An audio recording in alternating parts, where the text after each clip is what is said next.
Il y a certaines personnes qui me disent qu'elles n'ont jamais le choix dans la vie et que ce qui leur arrive, en fait, c'est pas de leur faute.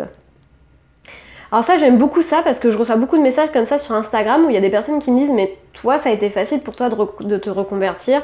Toi, c'est facile pour toi d'avoir des clients, d'avoir plein de choses qui sont bien dans ta vie. Alors ce que je veux vous dire, c'est qu'on passe tous, y compris les plus grands coachs, les plus grands spécialistes, enfin tout le monde passe par des phases d'introspection, des phases de doute, des phases de peur, des phases où on se dit qu'on va jamais pouvoir vivre ses rêves, des phases où on se dit c'est pas pour moi, c'est trop dur, je vais jamais y arriver. Ça c'est hyper important parce que le nombre de personnes que je vois qui abandonnent leurs rêves et qui se disent que de toute façon elles sont pas faites pour ça, c'est dommage parce que je pense qu'on a tous une mission de vie à vivre ici, qu'on est tous faits pour un but précis, pour contribuer, pour apporter de la valeur aux autres. Et si vous privez les autres de votre talent, déjà premièrement, vous allez très mal vivre votre vie parce que vous serez tout le temps en frustration. Donc vous allez peut-être crier sur vos enfants, vous allez peut-être crier sur votre conjoint. Au travail, vous allez passer vos nerfs sur tous vos collègues, etc. Parce que à l'intérieur de vous, vous n'avez pas suivi votre voie, vous n'avez pas suivi ce qui vous faisait vibrer intérieurement. Et ça c'est hyper important parce que en fait très souvent on passe à côté de sa vie par peur du jugement des autres, par le fait de se dire j'ai pas le choix, de toute façon il faut que je nourrisse ma famille. Je vous dis pas qu'il faut quitter votre job tout de suite comme ça et puis de vivre d'amour et d'eau fraîche, mais de commencer à poser des actions en vue peut-être d'une reconversion, en vue peut-être de changer de travail, en vue de quitter votre conjoint, de changer votre vie, peu importe. Il n'y a pas de jugement à émettre par rapport à ça. Mais moi, je vous encourage très fortement à vivre vos rêves. Parce que vous le savez, avant, j'étais pas du tout dans la naturopathie, j'étais pas du tout dans le coaching.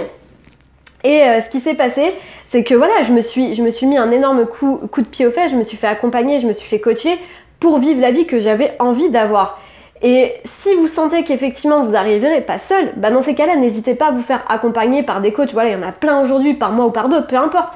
Mais voilà, n'hésitez pas effectivement à vous faire accompagner parce qu'il n'y a rien de mieux que d'investir en vous quand vous croyez très fortement à vos rêves mais que vous avez envie d'avoir une épaule à qui parler pour poser des actions dans des moments de peur et de doute.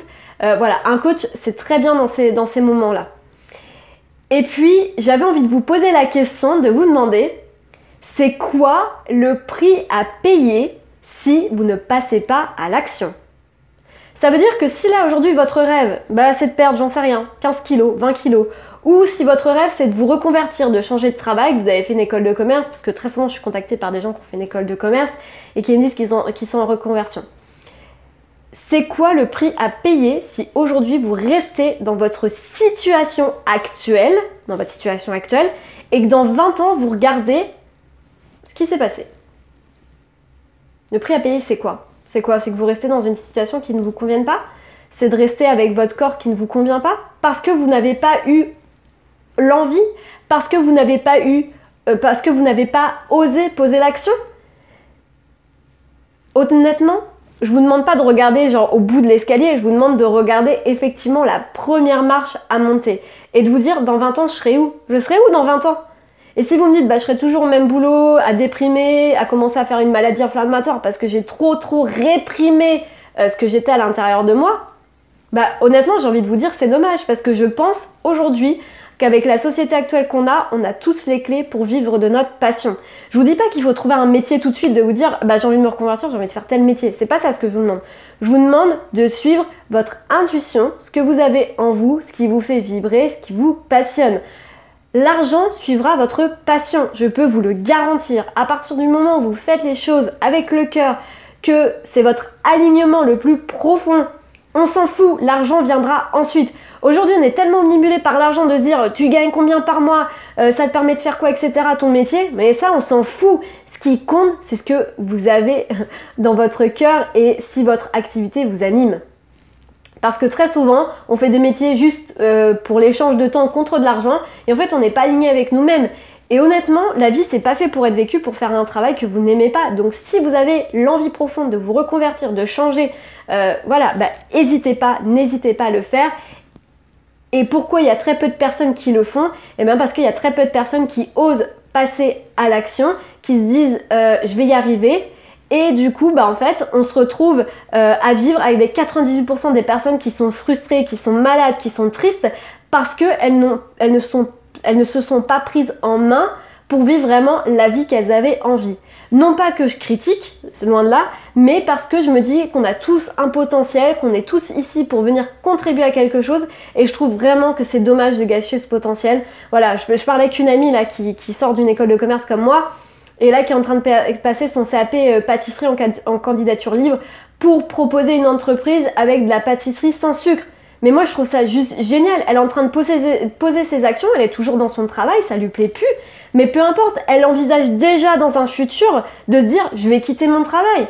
Et vous, ça sera quoi votre prochaine action pour vivre vraiment la vie et les rêves que vous avez envie de faire? Ça sera quoi votre future action? Je serais curieuse de savoir dans les commentaires ce que vous allez faire si vous êtes sur ce processus de reconversion ou processus de changement de vie, d'avoir vos réactions dans les commentaires juste en dessous. En tout cas, encore une fois, prenez soin de vous, on continue d'avancer ensemble dans le coaching, la naturopathie, le bien-être, la digestion, la vitalité, la santé. C'est un plaisir de vous faire ces vidéos. Merci à tous les commentaires. Honnêtement, je vois de plus en plus de commentaires, de messages aussi par rapport aux newsletters que j'envoie. C'est vraiment un plaisir de vous lire. Et comme je vous l'ai dit, si vous avez envie d'aller plus loin, vous pouvez me contacter pour une consultation ou vous pouvez aussi faire partie des gens qui avancent et qui vont à mes formations sur Lille. Il y en aura très prochainement également sur Paris, sûrement courant deuxième semestre 2019. En attendant, on continue d'avancer ensemble. Prenez soin de vous et à très vite.